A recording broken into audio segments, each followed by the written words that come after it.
Bonjour à toutes et à tous, l'équipe de Motor Live et moi-même, on est absolument ravis de vous retrouver pour ce nouvel épisode de Moto Co, l'émission qui penche dans les virages sur Watch TV. Au programme aujourd'hui, on reçoit Mehdi Barmani. Bonjour. Salut Eric. Ça va bien? Parfaitement. Rédacteur en chef adjoint de motoservice.com. C'est tout frais. Vous revenez pardon.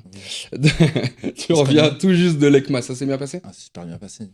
Bon, on reviendra dessus dans quelques instants. Juste avant de retrouver Philippe Monneret sur le circuit de Montlhéry. Philippe qui est allé essayer une moto qui est déjà pratiquement mythique, c'est-à-dire cette Norton Dominator. Elle a l'air plutôt sympa. On verra ça donc en fin d'émission. Et pour l'instant, il va être question de news.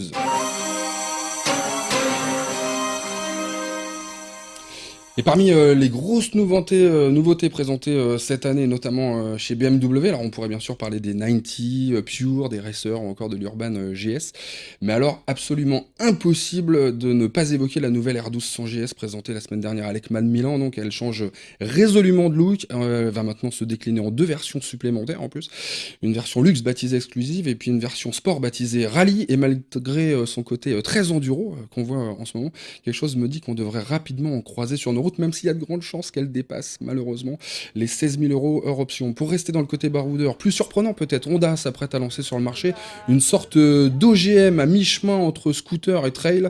Son nom XADV, c'est en quelque sorte la version tout-chemin de l'Integra, dont il reprend le groupe motopropulseur, comme on dit, un bicylindre de 750 cm3 doté d'une boîte automatique à double embrayage, et c'est à peu près tout en fait par rapport à l'Integra. Tarif et disponibilité encore inconnus. Un pur scooter maintenant. Que dis-je, une légende, le T-Max 2017 est en approche. Il débarquera dans les concessions en mars avec plein de nouveautés, à commencer par un nouveau design méchamment modernisé. On verra si ça vous plaît. Mais surtout, en termes d'équipement, il progresse beaucoup. Ride-by-wire, traction control, cruise control, mode carte graphique, poignée chauffante, pare-brise électrique. Enfin, en fonction de la version choisie. Car oui, en plus de la version standard, Yamaha va le proposer en version sport, SX, et en version luxe, DX, full option, c'est le bleu qu'on voit en ce moment. À quel prix? C'est la question, et pour l'instant, malheureusement, on n'a pas de réponse. Et puis on finit cette semaine par la nouveauté triomphe de cette fin d'année, la Bonneville Bobber, qui, comme son nom l'indique, est une version Bobber de la Bonneville. Il faut reconnaître que question look, c'est plutôt réussi. On va dire ça, la selle qui semble en lévitation, comme ça, au-dessus de la roue arrière, c'est tout simplement magnifique. Et là, pour le coup, alors on sait à peu près quand est-ce qu'on va pouvoir faire cavaler ces 80 chevaux dès le mois de février. Moyennant combien? Environ 13 500 €. Salut. Sympa cette Bobber, non? Magnifique. Ah, franchement, moi je la trouve bien faite. très très bien. Très bien Ouais. faite. Eh ben, l'équipement qui va suivre devrait bien te plaire aussi, je pense, Mehdi. J'ai vu ça pendant Intermot à Cologne il y a un petit peu plus d'un mois, mais enfin c'était vraiment sympa. Sur le stand de Sena, spécialiste coréen du kit Bluetooth, il va bientôt se lancer carrément dans le casque. Sur le stand de Sena à l'Intermot 2016, vous vous souvenez, Sena, on en avait parlé l'année dernière à l'ECMA, ils avaient préparé un casque avec un système de réduction des bruits ambiant qui permettait d'être très isolé et de ne pas subir comme ça le bruit quand on roule, et c'était vachement intelligent. Et en même temps, ça permettait d'avoir un intercom. On voit bien là la petite mousse à l'intérieur, derrière il y a le système de réduction de bruit, et puis les haut-parleurs évidemment. Le casque va arriver, il a pris cette forme-là, il est plutôt joli, il faut le reconnaître, avec pas mal d'aération, évidemment une jolie petite visière. Moi, ce que je constate, c'est qu'il n'est pas particulièrement lourd, mais il n'est pas léger non plus. Mais la grosse nouveauté, c'est pas vraiment une nouveauté, c'est plutôt un concept, mais ça devrait arriver aussi dans le courant de l'année prochaine, c'est celui-là. Sur le coup, vous voyez pas la différence, pourtant il y en a une assez sensible, puisqu'ici il y a une caméra. Ils ont décidé carrément d'intégrer une caméra qui sera Full HD, peut-être même 4K, me suis-je laissé dire. Et ça peut être vraiment une très très bonne nouvelle pour tous ceux qui veulent partager leur balade ou qui veulent faire vraiment des choses un petit peu extrêmes. La bonne nouvelle, c'est que celui-là donc arrivera au printemps pour 349 $. Donc en France, ça sera sensiblement 349 €. Et le IO donc devrait arriver dans le courant de l'année prochaine pour 399 $. Nous, on espère le voir arriver très très prochainement, et peut-être pourquoi pas en profiter pour faire nos vidéos avec, on sait jamais. Ça serait assez marrant. Ouais, on vous tient au courant sur motorlife.tv, bien sûr.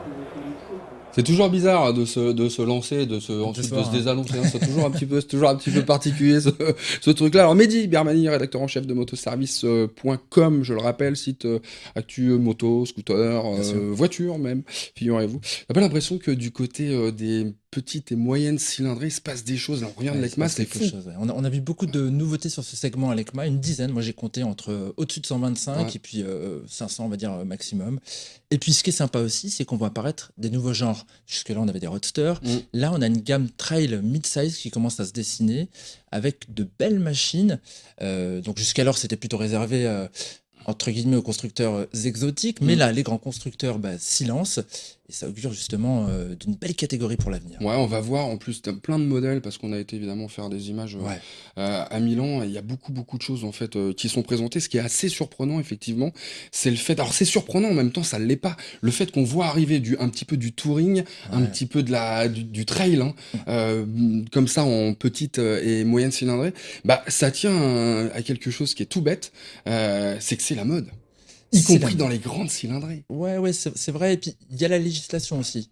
Ouais. On a eu un permis A2 pour tous depuis le mois de juin dernier, donc c'était Ouais. déjà prévu depuis un petit moment. Les constructeurs ont certainement anticipé aussi une prochaine demande par rapport à ce genre de véhicule.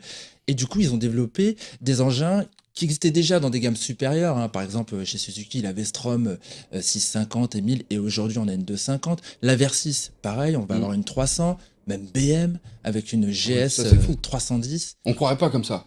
On croirait Parce pas. qu'on se dit, bon, c'est un peu petit pour BM. Souvent, Non. ça fait de la grosse bécane. Ouais, mais là, ça reste valorisant quand Ouais. même. C'est une Très. belle moto et puis il y a de l'équipement. Je Énorme. pense que voilà, c'est plutôt Ouais. un beau produit, alors qu'avant, on avait quand même des produits un peu cheap sur ce segment-là. Là, Bah là, mine de rien, t'as quand même une fourche inversée je crois que c'est du 31 mm de diamètre. ouais, T'as de bons freins, t'as l'ABS déconnectable, t'as vraiment le shift light, les rapports engagés, enfin elle est hyper bien équipée, Mm. puis il faut reconnaître qu'elle est plutôt belle. Ouais. Et puis d'un autre côté, on voit arriver un petit ovni quand même, c'est l'Himalayan quoi. l'Himalayan, c'est super sympa parce que justement, c'est Royal Enfield, donc constructeur indien par excellence, qui faisait aussi plutôt des cylindrées moyennes. Et là, qui vient avec cette 410, quoi, un trail, on va pas dire rustique, mais dont le look est un petit peu Ouais. vintage, quoi, Mais mais qui est superbe, qui est enfin super sympa. une vraie petite moto quoi. Ouais, c'est une vraie petite moto. qui Ça, donne ça envie. fait moins peut-être caréné, c'est moins aseptisé finalement. Je trouve ça, c'est plus la moto roots quoi. Ouais, Route, c'est Ouais. original qui va se démarquer finalement pour une utilisation polyvalente, je pense, vraiment intéressant. Et au niveau des prix, en moyenne, c'est quoi? Ça tourne Alors- entre 4 et 6 000 quoi. Non, ouais, entre 4 et 6 000, c'est ça. Les gros constructeurs vont plutôt se situer justement dans la fourchette haute. Et puis cette Himalayan, on attend de la voir arriver à 4 500, voire un petit peu moins. Ouais, on Ce espère. serait top, quoi, ce serait top. Mais dis, je te remercie. Ce qu'on va faire, c'est que Je t'en prie. enfin, si ça t'intéresse, on va s'intéresser à plus de lourds, hein, tu vois, Ouais. avec notamment, on va retrouver alors une marque mythique, hein, une moto qui pourrait le devenir, et puis un pilote mythique déjà aussi, puisque c'est Philippe Monneray. Hein. Ouais, On c'est va un beau faire pack. ça. Et on va le retrouver donc avec la Norton Dominator sur le circuit de Montlhéry, parce que finalement c'est quand même un bel écrin, je trouve, pour essayer sûr. une Norton Dominator. Bien sûr. Hein.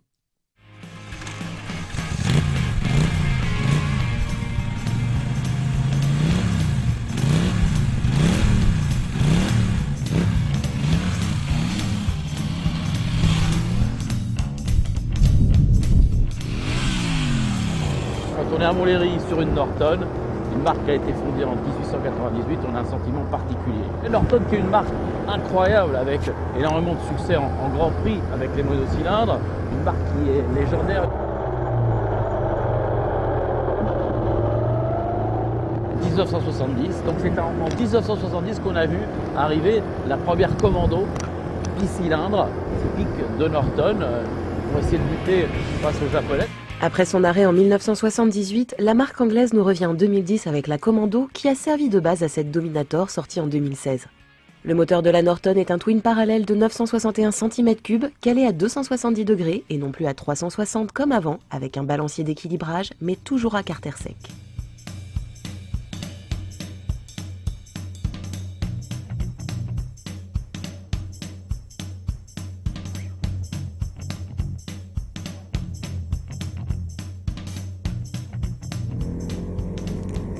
Et puis le bicylindre qui vibre quand même un peu, caractéristique des Anglais. On va dire que s'il n'y avait pas eu de vibration, on aurait été surpris. Mais avec ce moteur, un peu à l'ancienne, hein, parce qu'il est toujours refroidissement par air, même s'il est considéré comme refroidissement air-huile. Donc on est sur une machine qui reste dans le côté rétro, le côté passion. C'est pas une moto qui est très puissante, hein. Elle fait un peu plus de 80 chevaux, avec vraiment une puissance qui arrive à partir de 4000 tours jusqu'à un peu plus de 7000 tours, donc pas beaucoup de montée en régime. La boîte de vitesse est relativement précise, elle claque un peu sur la première quand on l'enclenche, bien qu'on essaye de pas du tout accélérer, ça claque un peu. À l'utilisation, la boîte de vitesse est très précise et agréable, il n'y a pas de problème comme il y a pu avoir sur une des premières versions il y a quelques années. La ligne est sublime et l'on admire le coup de crayon original. Les références à l'imaginaire collectif de la moto anglaise classique sont nombreuses, depuis les courbes du réservoir façon Manx jusqu'au dessin du cadre en tube d'acier aux faux airs de scellé des années 60, en passant par la selle monoplace à dosseret. On ne peut qu'être séduit par le style et le look racé de la Dominator. Une moto pure réservée aux esthètes qui oscille entre high-tech et vintage autour de son moteur.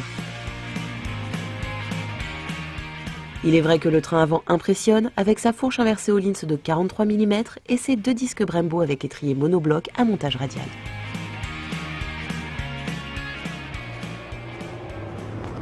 Alors une machine qui est assez agréable, même s'il y a quand même des choses incroyables, notamment ce rayon de braquage, manœuvrable en ville. On peut dire beaucoup de poids sur l'avant avec cette position très café racer compétition, carrément on peut dire. C'est un guidon bracelet, des suspensions qui sont vraiment au top. On n'a pas vraiment lésiné sur la qualité du matos pour cette Norton. On a l'impression quand même de rouler sur une moto à l'ancienne, sur une moto rétro, avec quand même des atouts de machines modernes, notamment en termes de freinage.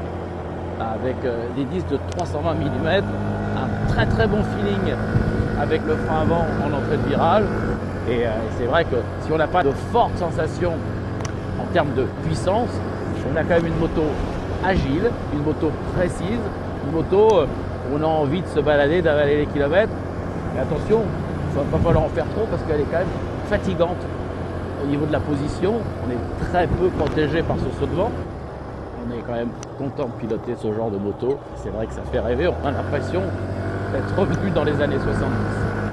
On sait bien que 30 000 €, c'est très cher par rapport aux performances de la machine. Mais on est dans un autre domaine, là, on est dans un domaine de passion. On roule sur une Norton.